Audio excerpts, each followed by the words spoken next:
네, 오늘은 가인이 아벨을 살인했죠. 죽였습니다. 쳐 죽였어요. 근데 그 살인의 의미에 대해서 한번 전해 보도록 하겠습니다. 요즘 같은 살기 힘든 세상에 우리는 모든 일이 기적처럼 잘 회복되고 해결되고 되게 성공하기를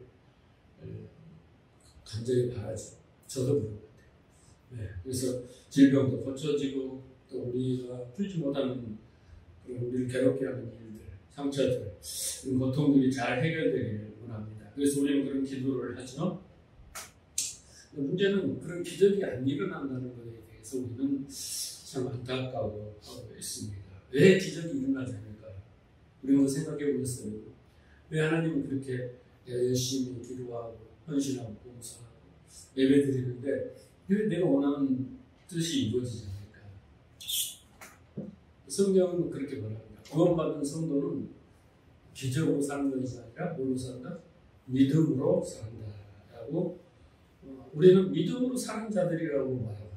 그러니까 믿음은 그런 우리가 원하는 대로 되지 않아도 사라지는 능력을 말하는 것이겠죠. 그래서 우리가 성경을 보면요, 기적으로 살려고 하는 신자들은 신앙의 수준이 초보다 성경은 분명히 히브리서 5장 9장에서 말하고 있습니다. 그래서 하지만 신앙에 성숙한 사람, 성숙한 성도들은 그 상황을 바꿔달라고 기도한다거나 내가 원하는 데서 한다거나 그런 기도를 하지 않고 우리 어떤 상황 속에든 그런 상황 속에서 예배를 하고 또 하나님의 뜻을 분별해서 그 뜻을 따라 살게 되는 겁니다. 하박국처럼. 그래서 그것을 우리는 믿음으로, 의인은 믿음으로 산다라고 말합니다. 그래서 우리는 기적으로 사는 것이 아니라 그런 아주 드라마틱한 기적으로 사는 것이 아니라 이제는 성숙한 성도는 믿음으로 살아야 이 말씀을 잘 이해해야 됩니다. 그래야지 여러분이 막연한 기대와 기적을 원하지 않고 이제는 다른 믿음으로 사는 방법을 연구하고 믿음으로 사는 방법을 배워서 믿음으로 살아야 되는 거예요. 되지도 않는 거 계속 바라면 된다고 되는 건 아닙니다. 신앙의 과정에는요 3단계가 있어요. 비비자 한번 보세요. 보면은 신앙의 과정에는 그 수준의 단계가 있어요. 이 단계를 거쳐야 됩니다.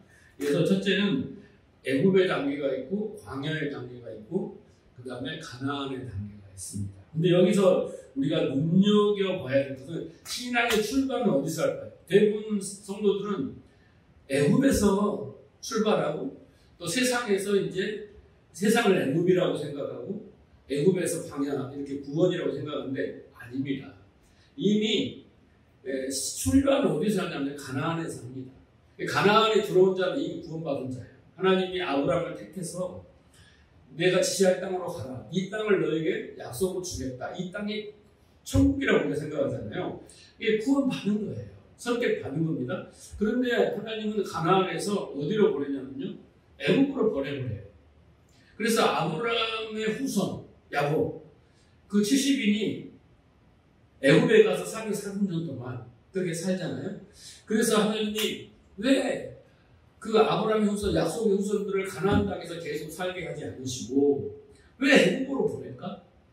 라고 여러분 고민을 해보셔야 돼요. 마찬가지로 하나님은 우리는 구원을 받았어. 그러면 이제 우리는 어떻게 해요? 가나안에서 축복을 누리고 살아야 되잖아요. 그렇죠? 아브라함도 야곱도 그 후손들이 어떻게 가나안에서 축복을 받으며 살아야 되는데 적과 꿀이 흐르는 땅 아닙니까? 그런데 하나님은 애굽으로 보내버려요. 440년 동안 애굽으로 보냅니다. 여러분 왜 가나안 땅에서 애굽으로 보냈다고 생각하십니까? 가나안에서 살 자격과 능력이 없어요. 아직은. 우리가 예수를 막 믿고 나면 하나님이 교회로 보내잖아요. 교회로 부르시는데 우리가 거기서 정말 가나안에서 살 수 있는 그 가나안의 복을 누리며 가나안에서 살 수 있는 능력이 없어. 예수 처음 믿은 사람이 뭘 알아요? 아무것도 모르잖아요. 하나님은 제대로 압니까? 그렇잖아요. 그러니까 이제 애굽에다가 보냅니다. 애굽은 보세요. 애굽은요 그 종교예요, 종교. 하나님을 우상처럼 섬기는 종교입니다. 그래서 애굽에서는요 뭐가 필요하냐면요, 뭐가 필요하기보다도 애굽의 신앙생활은 자기의 뜻을 이루는, 자기의 정욕, 안목의 정욕, 이생의 자랑 있잖아요. 육체의 정욕, 이런 정욕들을 이룹니다. 그리고 기적, 이것을 원해요. 그리고 기적으로 살아야 할 수밖에 없는 거예요.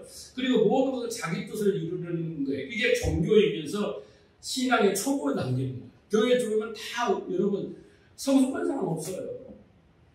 제대로 배우지 않으면 30년, 50년을 믿어도 이 애굽의 단계에 머물러 있는 신자들이 많습니다. 두 번째 단계는 이제 하나님이 이제 그들에게 기적을 10가지 기적을 보여주면서 어디로 그냥 광야로 보냅니다. 광야라는 곳은 왜 다바르라 해서 말씀이 있는 곳이에요. 그래서 광야에서는요 만나를 경험하고 반석의 물을 경험하고, 그죠? 하나님 율법을 주시고 성경을 주시고 메추라기를 주시고 막 전쟁을 하시고 막 이러면서 계속 경험하는 거예요. 그리고 가르침을 받는 거예요. 율법을 통하여 성경을 통해 가르침을 받고 깨닫는 과정이에요. 여기서 가르침을 받고 깨닫고 경험을 해야 되는 거죠. 이게 교회입니다. 광야교회. 여기서 이 과정이 없는 사람은 애굽에 있는 거예요. 그래서 이 과정에서 계속 뺑뺑이를 돌고 있는 38년 동안. 그죠?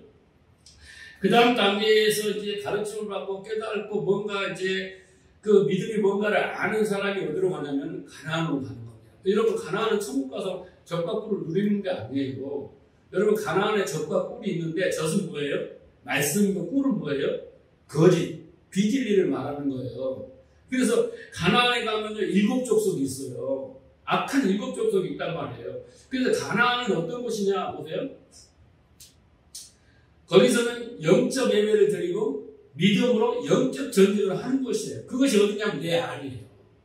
이제 뭔가 말씀으로 깨닫고 사는 사람은 믿음으로 내 안에 7족속을 몰아내면서 영적 전쟁을 하면 이제 승리하면 할수록 하나님 나라가 내 안에 이루어지고 믿음으로 살아가는 과정이 이런 거예요. 그래서 역사를 통해서 보여줬지만 이것은 상징이고 그 실제가 이제 내 안에서 이루어져야 되고, 이제 그 가나안이 완성되어 가지고 우리가 죽으면 천국 가서 고스란히 그렇게 누리는 거예요. 자, 이게 신앙의 여정이에요. 제가 성경을 통해서 연구하고 깨닫고 정리하는 것은. 그래서 가나안의 단계에 대해서 우리가 지금 믿음으로 살아, 제가 믿음을 강조하지만 이 가나안에서는 믿음이 없으면 전쟁에 질 수가 없어요. 그래서 에베소에도 보면 6장에 뭐라는 거예요? 우리의 싸움은 혈과 육의 싸움이 아니라 어둠의 권세. 그렇죠? 마귀와 싸움이라고 했잖아요. 혈육의 싸움이 아니라. 그래서 진리로 허리띠를 띠고 이렇게 나오잖아요. 그래서 그 믿음, 진리로 영적 성령을 사고 이제 그것을 증거하는 그런 단계가 가나안의 단계다라는 겁니다. 자, 로마서 1장 27절을 보세요. 복음에는 하나님의 의가 나타나서, 하나님의 의는 뭐냐면 예수 그리스도 십자가의 죽으심과 부활 그리고 성령을 포함한 모든 것을 하나님의 의라는 거예요. 그 의가 나타나서 믿음으로 해서 제가 가로를 해놨잖아요. 이 믿음으로 주신 것들은 하나님 이미 다 주신 것들이에요. 구약이에요, 말하자면. 그래서 율법, 성막, 구약의 선지자들의 말씀, 사건, 인물, 아브라함부터 시작해서 노아할 것 없이 이 모든 것들이 믿음으로 주신 것들이에요. 네? 하나님이. 이 성막이라든가 이런 것들. 그것을 통해서 믿음에 이르러야 진리. 그걸 통해서 하나님이 우리를 뭘 가르치시고 그 의미가 무엇이고 우리를 어떻게 어떤 방향으로 인도하시는 내용이 거기 안에 다 깨달으면 나오는 거예요. 그래서 믿음에 이르게 하나니, 그러면서 우리는 이제 그렇게 믿음으로 이르러서 믿음으로 사는 것이 바로 의인이다, 구원받는 자다, 기적으로 이제 사는 게 아니야 라고 말씀하시는 거예요. 이해하시겠죠? 그래서 성경이 말하는 믿음은 하나님의 선물이라고 했잖아요. 그래 로마서 10장 10절에는 뭐라고 했어요? 믿음은 들으면서 나고 그리스도의 말씀을 들어야 된다고 할 때 그 믿음 진리, 저것이 바로 그리스도의 말씀인 것입니다. 그래서 성경에 기록된 로고스의 말씀, 저 앞에 율법부터 쭉 앞에 구약에 주시는 모든 것들은 로고스예요. 로고스, 기록된 말씀인데 이것이 성령을 통하여 네마의 말씀, 진리의 말씀으로 내게 와야만이 우리는 믿음을 갖게 되고 그렇구나 깨닫고 하나님의 뜻이, 언약이 이거구나를 알고 우리는 그렇게 살아가게 되는 능력이 생기는 것입니다. 자, 그런데 문제는 제가 논의에 강조하지만 성경을 바리새인들이 보는 문자적으로 단지 그냥 문자 그대로 알게 되면 절대 믿음을 얻지 못해요. 그들이 책망받는 그 신앙생활을 하게 된 것은 그들이 성경을 문자적으로만 율법을 법으로만 이렇게 성막을 지켜야 할 어떤 제사 형식으로만 알았기 때문에 그들이 책망을 받게 된 겁니다. 그래서 많은 교회와 신자들이 성경을 문자적으로 보기 때문에 이제 도덕 윤리적 차원으로 봐서 지켜야 할 법으로 어떤 문제를 해결하는 수단 이 정도로 성경을 이용한다는 거예요. 활용하고 절대 안 됩니다. 성경을 문자적으로 보면요 대부분 내용이 요약하면 섬기라 그렇잖아요. 하나님을 잘 섬겨라, 예수님을 잘 섬겨라, 헌신하라, 바치라, 또 뭐 복종하라 이런 내용이에요. 어떤 사건을 보고 뭐를 해요? 우리는 그렇게 하면 안 된다. 저들을 따라하면 안 된다. 그리고 어떤 인물을 보고 아브라함처럼 우리는 해야 된다. 이렇게 종용을 해요. 그들을 본받아야 되고 그들을 따라야만이 우리가 형통하다. 이렇게 가르칩니다. 그런데 정작 우리는 아브라함처럼 할 수가 없어요. 어떻게 이삭을 잡아 들일 수 있겠어요? 네? 다윗처럼 할 수 있겠어요? 바울처럼 할 수 있겠어요? 못한다니까. 왜? 그렇게 해라고 맨날 떠들어도 돌아서면 다 잊어먹어요. 할 수가 없는 거예요. 자, 그래서 우리는 이 성경을 제가 항상 강조하잖아요. 3차원적으로 상징적으로 해석해야 된다는 겁니다. 오늘 살인이라는 가지고 내가 의미를 설명할 텐데 국어사전이 말하는 살인, 유대인들 바리새인들이 종교가 말하는 살인, 율법이 말하는 살인, 그리고 예수 그리스도가 말하는 살인이 달라요. 근데 그 1번, 2번만 갖고 우리는 붙들고 살면 문자적으로 보는 건데 그 신앙이 성장할 수가 없어요. 그래서 겉으로 법을 말하고 순종하라, 뭐 희생제사를 드려라, 뭐 도덕 윤리를 말하며 경건해야 된다, 막 이렇게만 보이지만 아까도 말했지만 믿음으로 이루어야 돼. 그 안에 진리가 있다는 거예요. 하나님은 보이는 것들을 통해서 보이지 않는 걸 설명하게 주신 거지 그냥 보이는 걸 그냥 주는 게 아니에요. 보이지 않는 왜 땅을 주셨냐면 땅에 반대되는 하늘은 왜 어둠을 만드셨냐면 빛을 알려고 했다고 했잖아요. 그래서 보이지 않는 것을 우리가 읽어내야 믿음에 이를 수 있다는 겁니다. 그래서 성경은 어떤 방법과 방식을 알려주는 것이 아니라 원리, 하나님의 마음과 뜻이 담겨 있기 때문에 우리가 아까 말하는 율법, 선막, 인물, 역사 이런 것들을 통해서 그 하나님의 뜻을 읽어내야 돼요. 그게 진리거든요. 그래야 믿음이 되는 거예요. 그걸 읽어내지 못하면 우리의 신앙은 절대 성장할 수 없어요. 네. 목사님이 설교가 달라지고 삶에 저도 개인적으로 많은 변화가 있다는 것을 이것을 깨달았기 때문이지. 네? 여러분이 요즘 설교를 들으면서 목사님 성경을 좀 이상하게 해석한다 그럴 수도 있어요. 이상하게 해석한 게 아니라 올바로 해석하고 있는 거예요. 오늘 설교도 여러분이 어디 가서 한 번도 못 들어본 설교예요. 잘 들어보시기 바래요. 그래서 성경은 하나님께서 택하신 백성들에게 어떠한 은혜를 얼마나 큰 선물을 주셨는가 이 복된 소식을 가리키는 책입니다. 그래서 우리는 성경을 읽으면서 이 은혜의 관점, 언약의 관점을 놓쳐버리면요 이게 도덕 윤리책이 돼버리고 지켜야 할 법전이 돼버리는 거예요. 근데 그게 아니에요. 성경을 문자적으로 보면 이솝우화예요. 창세기 3장은 다 이솝우화처럼 신화예요. 신화. 네. 그 내용을 모르면.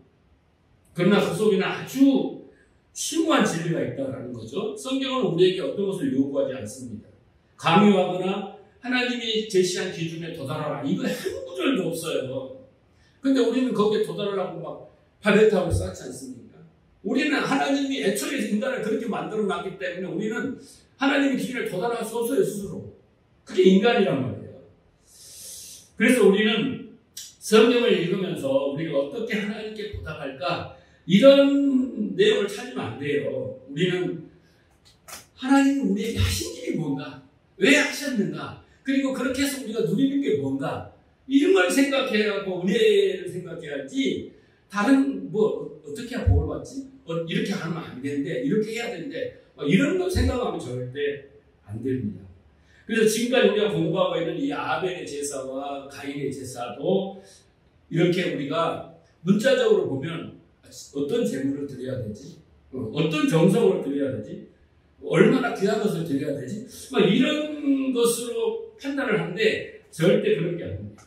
오히려 하나님께 쫓겨났잖아요. 에덴 동산에 쫓겨났잖아요. 쫓겨난 자들이 유리하고 방황하며 저주 가운데 있어야 될 자들이 어떻게 하나님이 기뻐하시는 제사를 드릴 수 있게 되는지 아벨이 이런 차원을 생각하셔야 되는 거예요. 그 은혜를 찾아내셔야 되고 아벨이 죽고 셋으로 부활했다잖아요. 그게 우리가 셋 안에 있다는 것이 얼마나 큰 은혜인지를 감격해야 돼요. 네. 그래서 찬양해야 되는 거죠. 자, 오늘은 가인이 아벨을 살인한 사건을 조명해 볼 텐데 절대 문자적으로 보면은 이것을 보면요. 그냥 인간적으로 도덕 윤리적으로 사람이 살인을 하면 안 된다라고만 우리가 알아들이면 나는 절대 평생 사람 죽여본 적이 없다. 나는 그래서 어떻게 율법을 잘 지켰다. 하나님 복 주세요. 의기양양해서 나는 진짜 살인해 본 적이 없어. 법은 다 지킨 거야. 이렇게. 근데 여러분 그렇게 다 지켜도 여러분이 613가지 중에 한 가지만 어겨도 죄인이에요. 그래서 그게 의기양양한다고 그게 순종이 아니고 거룩이 아닙니다. 그렇다고 본다면 가인이 아벨을 죽인 살인은 단순한 살인이 아니라 그 심오한 뜻이 있다는 거예요. 한 사람이 한 사람을 죽였다면 그 단순한 사건이에요. 그런데 하나님 왜 이렇게 해놨을까?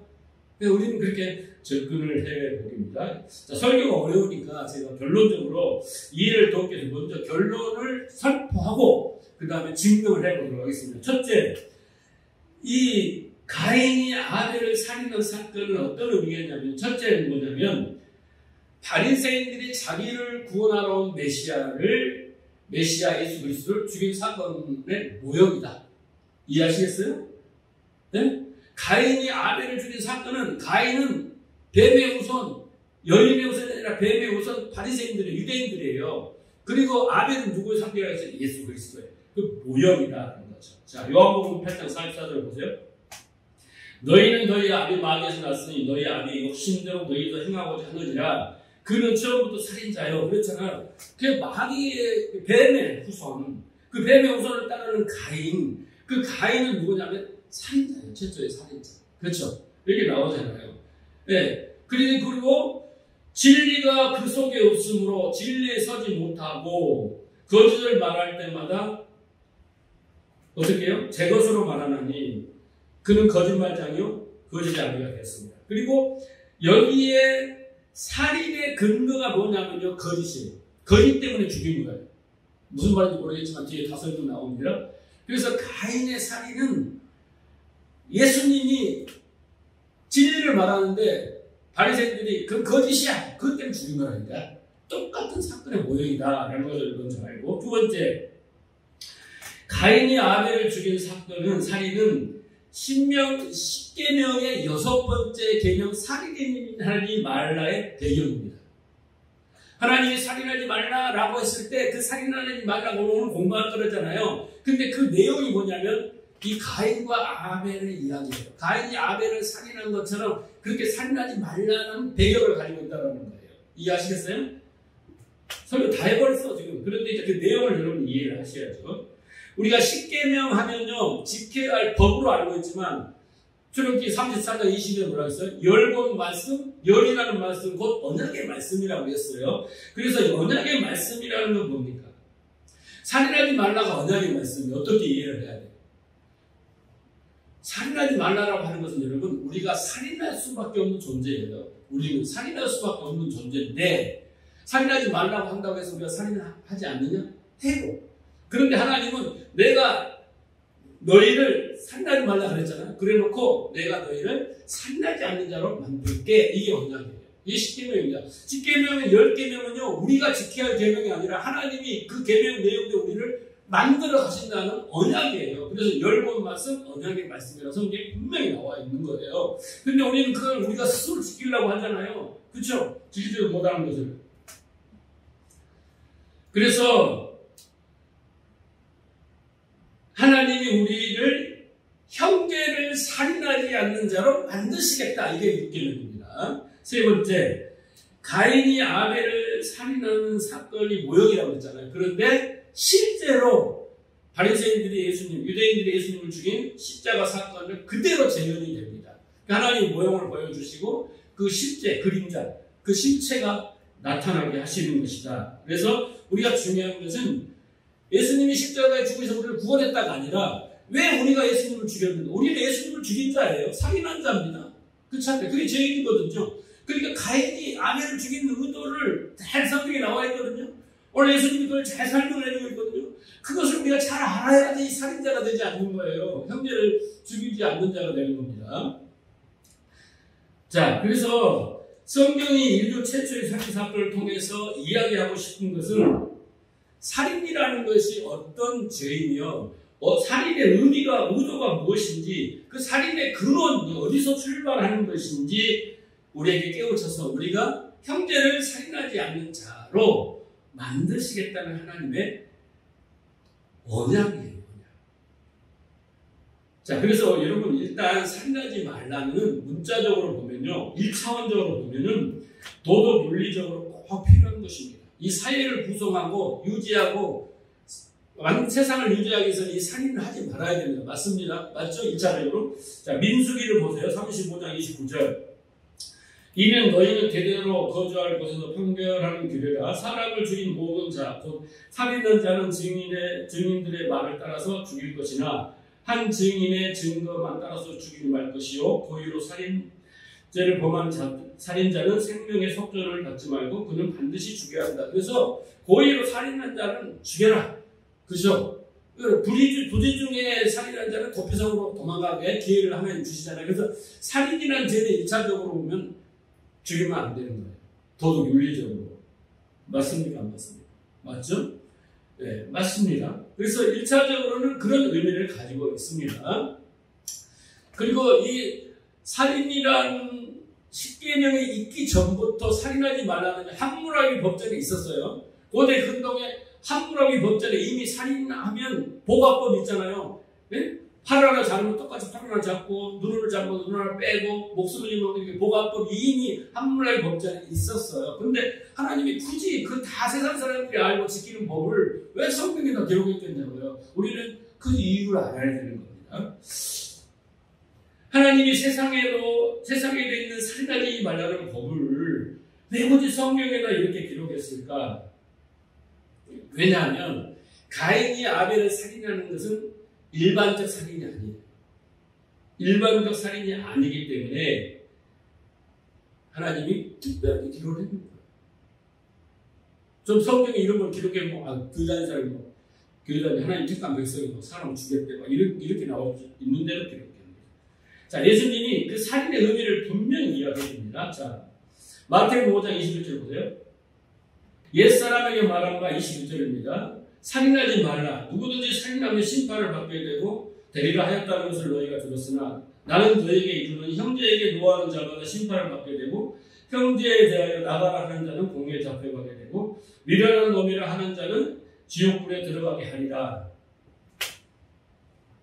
그러므로 예물을 제단에 들까 거기서 형제에게 원망을 들을 만에 있거든 생각나거든 예물을 제단 앞에 두고 가서 형제와 화목하고 그 후에 가서 예물을 드려라. 너를 고발하는 자와 함께 길에 있을 때 급히 사와라. 요 뒤에 쭉 이 말씀이 뭐냐면요, 6째 계명 살인하지 말라를 예수님이 풀어주는 거예요. 해석. 바리새인들은 잘못 알고 있었거든요. 해석해 주는 거예요. 그래서 여기서 지금 21절에 24절 내용이 살인이 무언가를 설명해주고 살인하지 않는 방법까지도 읽어주고 있습니다. 우리는 지금까지 여기를 문자적으로 보았기 때문에 그냥 형제한테 욕하고 미워하고 마음으로 막 음욕을 품고 막 이러면 죄라고 생각했는데 전혀 아닌 것이다라는 것을 여러분 아셔야 됩니다. 그래서 10계명에 있는 살인하지 말라를 단순히 사람을 죽이면 안 된다라고 알고 있는데 너희는 그것을 어떻게 했다? 잘못 들었다라는 것입니다. 잘못 들었다. 여기 21절을 보세요. 옛사람에게 말한다. 옛사람은 누굽니까? 지금 예수님의 당시부터 아브라함까지 쭉 있었잖아요. 그리고 출애굽기에 십계명을 주셨잖아요. 그때부터 지금까지 그 옛사람들이 하나님 주신 6계명, 6번째 계명을 살인하지 말라는 단순히 사람을 죽이면 안 된다라고 들었다라는 거예요. 그런데 보세요. 22절 나는 너에게 이르노니 이런 겁니다.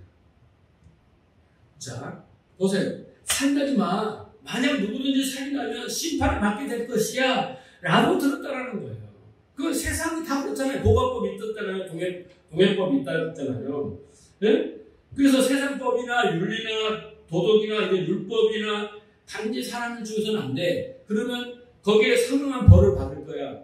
그래서 하나님도 살인하지 마. 그러면 심판을 받아. 라고 너희가 들었는데 그것은 잘못 들었다. 22절 나는 이르노니 이제 내가 그 말씀을 본 뜻을 가르쳐 줄게. 라고 예수님이 바리새인들의 그 서기관들 그들의 해석을 뒤집는 거예요. 잘 들으셔야 돼요, 여러분.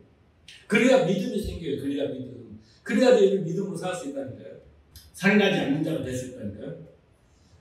여러분, 바리새인들은요 율법을 철저히 지켰어요. 절대 살인하지 않았습니다. 부지 중에 살인해서 도피성으로 도망간 사람도 있었겠지만은 이 예수님의 당시에는 철저하게 율법을 지켰기 때문에 살인하지 않습니다. 여러분, 기독교인들 중에 막 의도적으로 살인하는 사람들이 있습니까? 요즘같이 시대가 험악해서 막 무차별적으로 길거리 가다가 막 사람을 찔르고 막 죽이고 이럽니다만 당시에 이 살인하지 말라는요 아마 계명 중에서 가장 셌을 거예요. 가장 무서운 계명, 가장 그 대가가 어떻게 해요? 자기 목숨을 이렇게 사형을 당하지 않습니까? 그러니까 안 했다는 거예요. 그러니까 모든 사람이 이 계명에 대해서는 상식적으로 본능적으로 다 알고 있었다라는 것입니다. 그런데 예수님이 굳이 이 말씀을 하시려고 산상에 올라가서 굳이 이 말씀을 하시려고 이 땅에 오셨겠냐 이 말이에요. 그건 아니다. 예수님은 바리새인들이 이 계명을 알고 있었으나 그 의미를 몰랐기 때문에 그 진리를 지금부터 이 마태복음 5장에서 산상수에서 알려주고 있습니다. 자, 보세요. 그러면 살인하지 말라는 진리가 무엇인가 설명해 볼게요. 22절에 보면 뭐라고 하냐면 너희가 들었으나 나는 너에게 이르노니 그렇죠? 네. 무엇을 잘못 들었을까요? 무엇을 어떻게 들었기 때문에 예수님이 다시 설명을 꼭 해야 했을까요? 그래서 그 사람들은 잘못했기 때문에 심판을 받지 않으려고 살인을 안 했어요. 그죠? 그렇게 했어요. 단지 사람 죽이지 않았단 말이에요. 그런데 예수님은 그것은 껍데기야. 너게 잘못 들었어. 라고 이야기하는 거예요. 근데 예수님이 살인이라고 정의하는 그 내용 문제예요. 그 살인의 의미를 봅시다. 형제에게 뭘 해요? 분노하는 거예요. 그리고 형제에게 나가라, 이 멍텅구리야 라고 이야기하는 거예요. 또 미련한 놈이야, 이 바보야 라고 하는 거예요. 이게 살인이에요. 여러분 이해가 가십니까? 하나님이 살인하지 마 라고 하는 것은 형제에게 분노하고 멍텅구리라고 하고 이 미련한 놈, 바보라고 하는 게 살인이에요. 다시 말해서 여러분, 가인이 아벨에게 그랬다는 거예요. 들판에서 이야기를 했다고 했잖아요. 둘이 주거니 받거니. 근데 가인은 하나님께 그 계시를 받았어요. 믿음을 받았어요. 그래서 이제 그 이야기를 했다라고 하는 거야.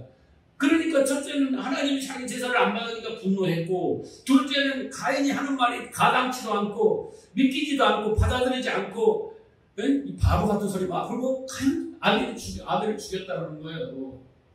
자, 이 말씀을 우리가 딱 보면요, 절망 중에서 대절망입니다. 왜냐하면 보세요, 화를 내요. 부인 배우자한테 화 많이 내시죠. 자식한테 화내고 부모한테 화내고 뭐 다 우리가 화를 내잖아요. 화를 내면 심판을 받게 됩니다. 도대체 심판을 안 받은 사람이 어디 있어요? 그렇잖아요. 이 분노 시대에.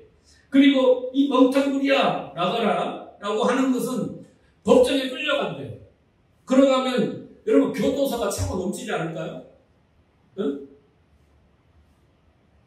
말로 우리 상처를 얼마나 줍니까? 그런 사람 딱 줘도 넣어야 되고. 이 바보야, 미련한 놈이라고 한다면 지옥에 들어간대요. 아주 지옥이 막 차고 넘칠 거예요. 한 사람 외 없이, 예? 어느 나이에 대해서 이제 욕하기 시작하고, 막 사람이 상처를 주기 시작하고, 화내기 시작하면 다 가요. 이게 그런 뜻은 아니죠. 우리는 단순하게 이렇게 생각하고 있거든요. 형제를 미워하고, 화내지 말고, 욕하지 말고, 무시하지 말고, 이런 것들. 이 말씀의 진리를 알려면요, 그 해석은 뭐냐면 형제예요. 형제. 그러면 이 형제가 누군지를 알아야 돼요. 이 형제가 누군지를 알아야 돼요. 근데 이 형제에게 분노하고 그 형제에게 멍텅구리야 바보야 하고 이렇게 미련한 놈이라고 하는 게 살인인데 그런 그 형제가 누구냐 말이에요. 여러분 그 형제가 우리가 생각하는 우리 주위에 불특정 다수는요 복수로 해야 되는데 여기서는요 단수로 되어 있고 그 앞에 정관사가 붙어 있어요. 그 형제예요. 그러니까 특정한 한 사람을 이야기하고 있다는 것을 뭔지 알아야 됩니다. 여러분 형제는 아무나 형제라고 안 해요. 성경은 우리 가족을 말하는 게 아닙니다. 자, 마가복음 3장 31절 보세요. 그때 예수의 동생 어머니와 동생들이 와서 서서 사람을 보내어 예수를 부르니 무리가 예수를 둘러 앉았다가 여쭤오되 보소서 당신의 어머니와 동생들과 누이들이 밖에서 찾나이다. 대답하시되 누가 내 어머니면 동생이냐 하시고 둘러 앉은 자들을 보시며 이르시되 내 어머니와 내 동생들을 보라. 누구든지 하나님의 뜻대로 행하는 자가 내 형제요 자매요 어머니입니다. 우리가 생각하는 그냥 한 뱃속에 나오는 게 형제 자매고 친척이고 가족이죠. 근데 성경이 말하고 예수님이 말하는 형제는 아버지 하나님의 뜻대로 행하는 자가 형제예요. 이걸 아셔야 돼요. 그래서 피를 나눈 형제가 형제가 아니라 하나님의 뜻대로 행하는 자가 형제라고 했어요. 더 정확히 번역하면 하나님의 소원을 이룬 자, 그 소원을 성취하는 자가 형제예요. 그러면 그 형제는 누굽니까? 딱 한 사람밖에 없어요. 예수 그리스도입니다. 하나님의 소원, 하나님의 뜻, 하나님의 말씀, 하나님의 명령을 이룬 분은 예수 그리스도밖에 없어요. 예수님, 제가 뭐 어거지로 해석하는 것 같죠? 자, 신명기 18장 15절 보세요. 내 하나님 여호와께서 너희 가운데서 내 형제 중에서 너를 위하여 나와 같은 선진자 하나를 일으키라. 형제가 많이 있어요. 근데 그 형제 중에 하나를 일으켜서 모세와 같은 선지자로 삼을 거라는 거예요. 그죠? 너희들은 그의 말을 들으라는 거예요. 그 형제의 말을 들으라는 거예요. 성경은 예언 성취가 그대로 되는 거예요. 여러분 막아서 튀어나오는 게 아니에요. 신명기 18장 18절을 보세요. 내가 그들의 형제 중에서 너와 같은 선지자 하나를 그들 위에 일으키고 내 말을 그 입에 두리니 더 명확하죠. 그 형제에게 이제 하나님의 말씀을 두겠다라는 거예요. 네. 두리니 내가 그에게 명령하는 것을 그가 무리에게 다 말이라. 누구든지 내 이름으로 전하는 내 말을 듣지 아니한 자는 내가 벌을 받을 것이다. 그래서 예수님이 오셔서 자기 생각 하나도 이야기 안 하시고 자기 말 안 하시고 아버지가 주신 말 그대로 하잖아요. 그러니까 신명기에서 예언된 그 형제가 바로 예수님이에요. 그리고 지금 마태복음 5장에서 그 형제에게 분하고 나가라고 멍청이라고 바보라고 하는데 그 형제가 바로 예수 그리스도예요. 이해가십니까? 그래서 그 형제에게 예수님을 어떻게 대해야 하느냐에 따라서 심판에 가고 공회에 잡혀가고 지옥에 들어가게 된다라는 거예요. 당연히 예수를 안 믿는 사람은 어떻게 해요? 심판하고 잡혀가고 지옥에 들어가는 거 당연하겠죠? 네. 그런데 하나님을 믿는다 하면서도 그 형제에게 이렇게 대하는 자가 있다는 거예요. 자, 여기서 형제에게 노한다는 것은 노하면 심판을 받게 되는데 아까도 말씀드렸지만 화낸다고 다 심판을 받는다면 그게 뜻이 아닙니다. 여러분 왜 분노할까요? 왜 분노할까요? 성경에 보면 하나님께 분노한 자들이 많이 나옵니다. 가끔 나와요. 바리새인들은 왜 예수님께 분노했습니까? 몇 가지 이유가 있어요. 첫째, 안식일을 범했다. 안식일을 범했습니다. 안식일이라고 보리를 이렇게 해가 밀을 해먹고 안식일 배우자를 고치고 그랬잖아요. 이라고 안식일을 범했기 때문입니다. 두 번째는 뭐냐면 하나님과 나는 하나다. 그래서 신성 모독죄에 걸린 겁니다. 그래서 분노하기 시작한 겁니다. 그리고 가르치는 것이 다 권세가 있었어요. 그러니까 시기에 질투가 난 겁니다. 그래서 분노한 겁니다. 그래서 예수님은 죽게 된 이유가 된 건데 왜 여러분 분노하면 안 되냐면 여기 보세요. 요한복음 15장 23절 나를 미워하는 자는 또 내 아버지를 미워한다. 여기 보세요. 예수를 미워하면요 하나님을 미워한 거예요. 예수를 대적하면요 하나님을 대적하고 예수를 살인하면요 하나님 주님과 똑같아요. 그러니까 미워하면 안 되는 거예요. 대적하면 안 되는 거예요. 분노하면 안 되는 거죠. 대표적인 누가복음 15장 28절에 그 비유로 나오잖아요. 네? 탕자의 비유에서 큰아들이 보세요. 그가 노하여. 왜 노했습니까? 아버지의 생각과 자기의 생각이 달랐기 때문이에요. 나는 아버지를 잘 섬겼어요. 그래, 이 큰아들은 누구냐면 바로 유대인들이고 바리새인입니다. 그런데 그 탕자는 누구를 상징하냐면요. 우리를 상징해요. 이방인들을 상징합니다. 그런데 나는 아버지를 잘 섬기고 제사도 잘 드리고 순종하면 잘 살았는데 왜 그렇지 않은 저자를 대우를 해주고 복을 주냐?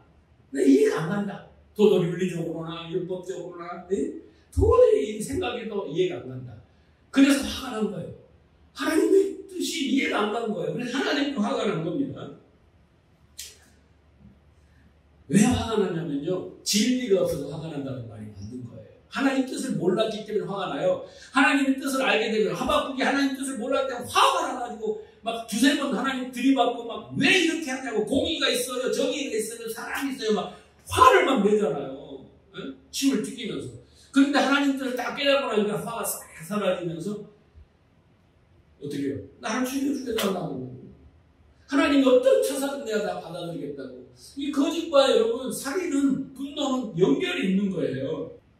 그래서 여기에 보면요. 그 분노하는 자는 심판을 받게 된다라고 하는데 그 심판은 뭔지 아세요? 하나님과 분리되는 거예요. 분리되는 어디가요? 지옥 가는 거예요. 자, 그 다음 보세요. 그래서 가인이 어떻게 됐습니까? 하나님과 분리되어 유리하고 방황하는 자가 되죠. 자, 형제에게 대하여 형제가 누구라고요? 예수 그리스도예요. 나가라고 하는 자. 이 낙하, 흔악하는 보다 어리석은 머리가 텅 빈 가치 없는 쓸데없는 이런 멍텅구리라는 뜻입니다.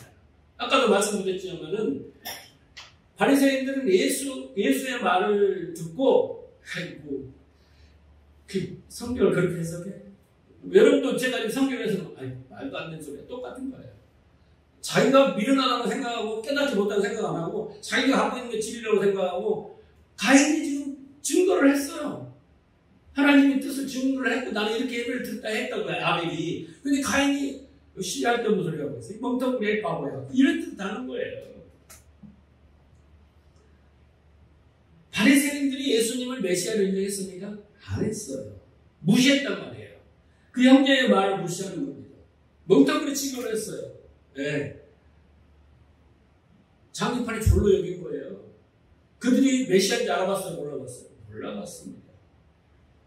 그랬더니 어떻게 된다고 했어요? 사내들이 공회에 잡혀가는, 공회에 잡혀간다는 건 뭐예요? 공회에 왜 잡혀가요? 심판받으러 잡혀가는 거예요. 그때 당시에 공회는 뭐예요? 재판하는 거예요. 그 재판을 받게 되는 거예요. 자, 그 다음에 세 번째, 형제를 미련한 놈이라는 자는 지옥불에 들어갑니다. 심각하죠? 여기서 여러분 보면, 그 미련한 단어가 모로스라는 단어입니다. 어리석다, 부주의하다, 바보스럽다. 이거예요. 여기서 바보스럽다는 게 뭐냐면요. 소금이 그 맛을 잃으면 어떻게 해요? 버려지는 거죠. 그게 바보라는 뜻과 같아요. 그러니까 여러분, 소금은 여러분, 그 언약, 지혜이거든요. 지혜.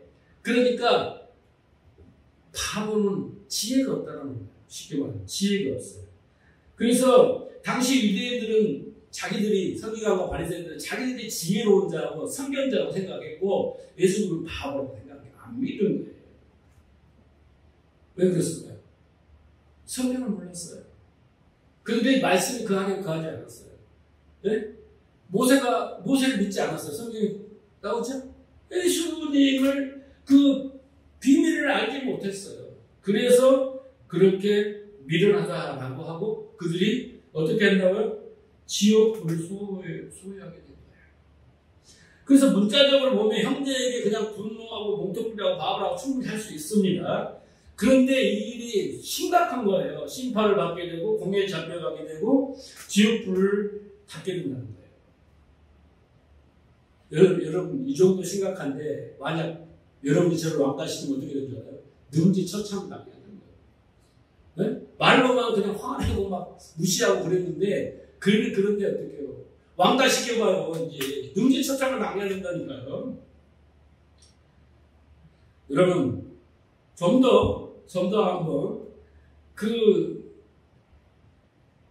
형제에 대하여 분노하고 몽통부리하고 바보라고 하는 결과가 어떤 것인가를 여러분 한 번 더 설명을 해드릴게요. 자, 5장 22절 보세요.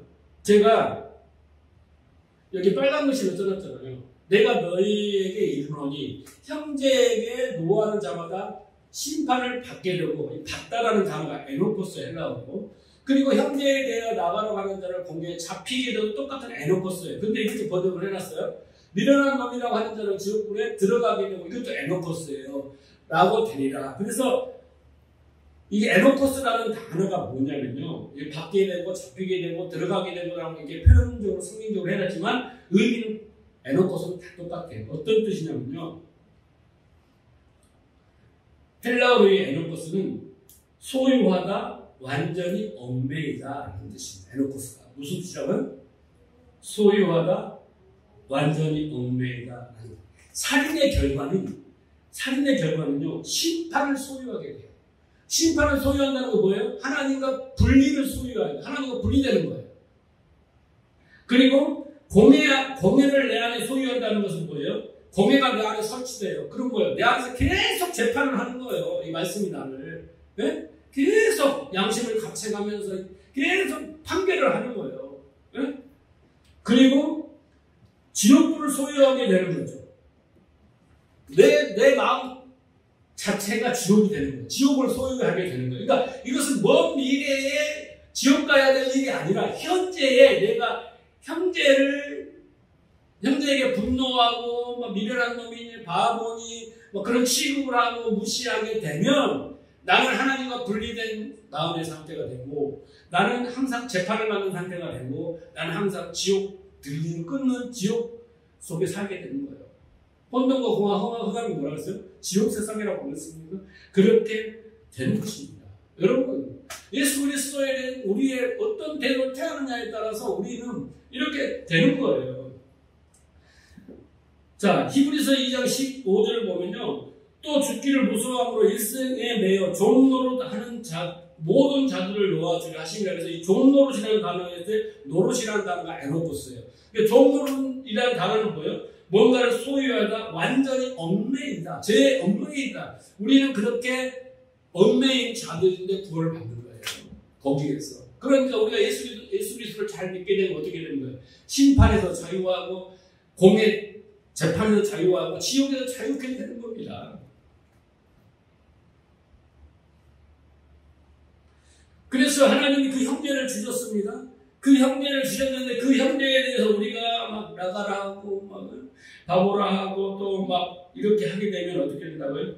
그 비밀을 알지 못하면 우리는 심판, 재판, 지옥인 것입니다. 그러니까 여러분, 지옥불에 들어가는 것이 아니라 이 땅에서 우리는 지옥불 안에 있게 되는 거예요. 지옥불을 소유하게 되는 거예요. 에노코스.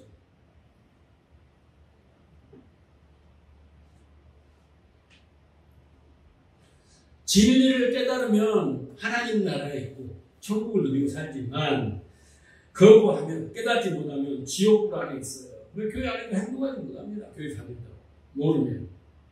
그러니까 바리새인들은 그렇게 열심히, 바울 사도가 얼마나 열심히 했습니까? 근데 그들은 심판과 늘 재판과 판단 속에, 그리고 지옥불 속에 사는 자들이에요. 자, 로마서 3장 13절 보세요. 그들의 목구멍은 열린 무덤이요, 그 혀로 속임을 일삼으므로 그 입술에 독사의 독이 있고 그 입에는 저주와 악독이 가득하다.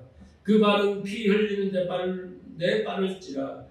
파멸과 고생이 그 길에 있어 평강의 길을 알지 못하고 그들의 눈앞에 하나님을 두려워하는 없느니라. 한과 같다. 이게 뭐야? 심판과 지옥불이에요. 바리새인들이 있다는 거예요. 근데 우리는 진리를 모르면 우리는 뭐 깨끗하고 뭐 괜찮은 것 같아요? 지옥을 산다니까요. 여러분, 예서 누가 침을 이렇게 뱉잖아요. 그러면 어떻게 됩니까? 먼저 내 안에 침을 만들어야 돼요. 그렇죠? 그리고 입에 침을 모아서 그 고인 상태에서 상대방 바닥에 뱉잖아요. 그러니까 똑같아요. 누군가 분노할 때 그냥 화냅니까?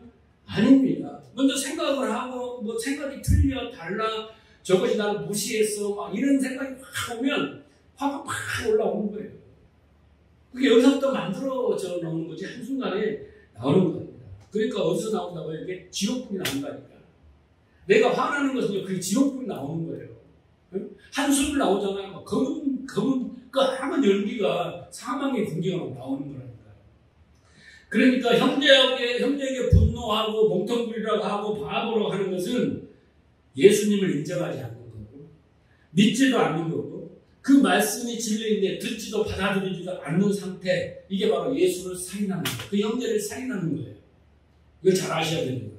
교회만 다닌다고 내가 아니라고 생각하지 마세요. 아닙니다. 구원을 받았을지 모르지만 지옥을 사는 겁니다. 원리가 그렇습니다. 요한복음 8장 43절. 어찌하여 내 말을 깨닫지 못하느냐? 이는 내 말을 들을 줄 알지 못합니다. 교회 안에 하나님 말씀, 예수님 말씀을 다 깨달은 거 있습니까? 살인하지 말라고 지금 제가 설명하고 있는데 이미 이거 다 깨달았습니까? 아닙니다. 단순히 법적으로 살인하지 말자 이 정도 수준은 알았지 않습니까? 똑같은 거예요. 그러면서 우리는 마음으로 어떻게 해요? 형제를 살인하고 있는 겁니다. 45절. 내가 진리를 말함으로 너희가 나를 믿지 않냐는 거다. 그렇죠? 결국은요. 분노, 거짓, 살인 이게 다 연관성이 있는 것이에요. 요즘식으로 말하면 신자들이 예수를 믿는다면서 그 말씀이 그 안에 거하지 않는 거예요. 예수를 믿어. 예수가 밖에 있어요. 섬겨요. 헌신하고 봉사하고 막 섬겨요. 근데 네가 내 안에, 내가 너 안에, 내 말이 너 안에 없어요.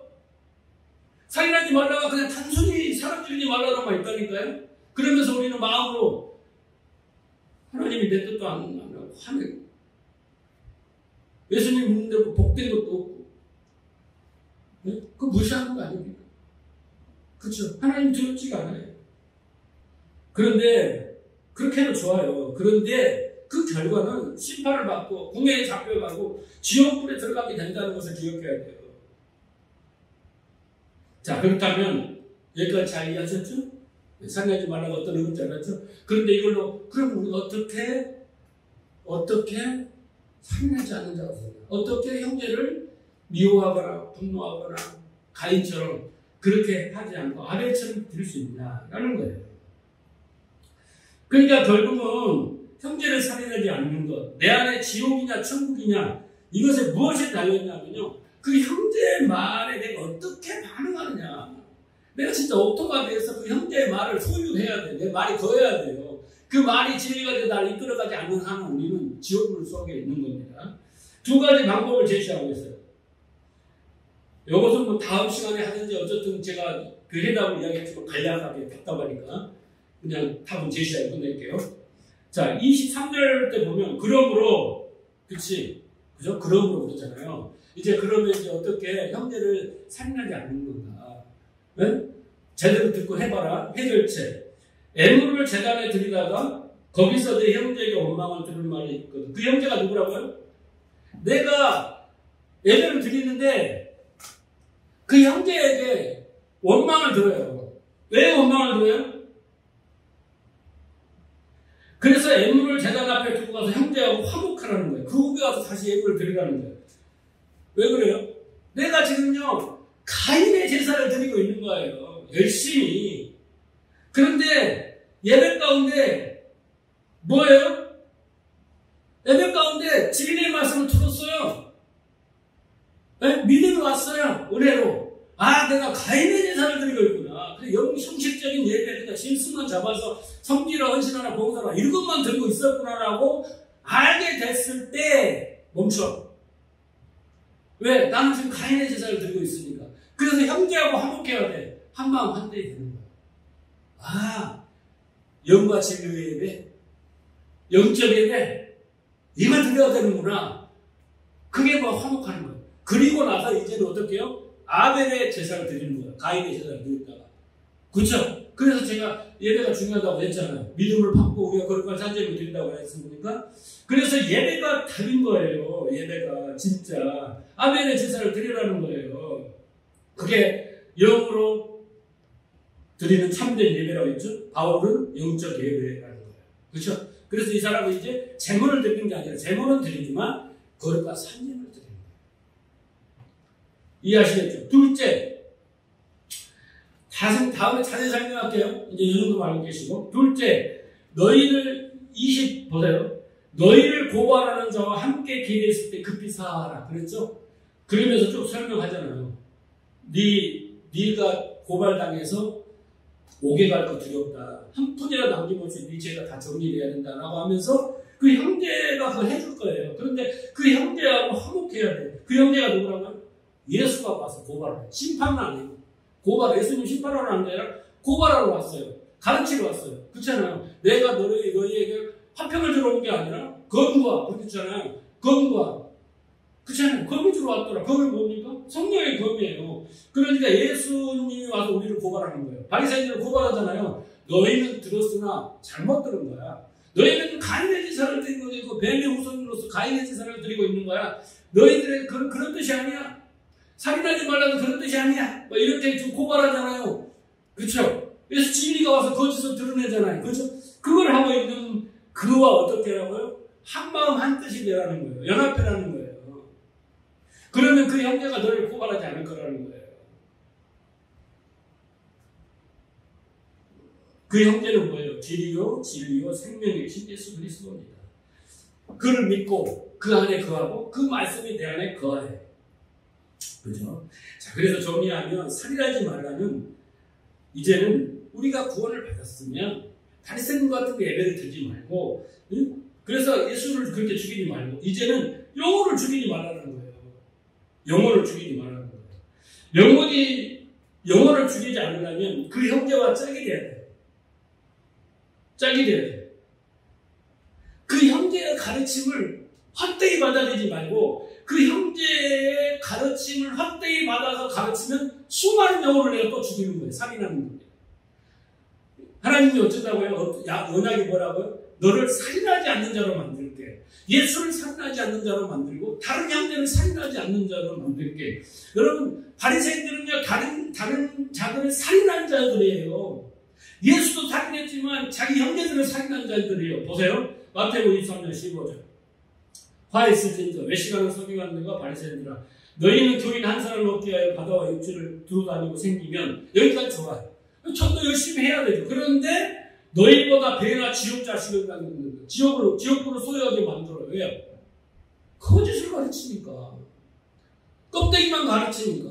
그렇잖아요. 13절 화 있을 때 외식하는 서기관과 바리새인들 너희는 천국문을 닫고 앞에서 닫고 너희도 들어가지 않고 들어가는 자도 들어가지 못하다. 이게 뭡니까? 영혼을 살인하는 거예요. 다른 영혼을.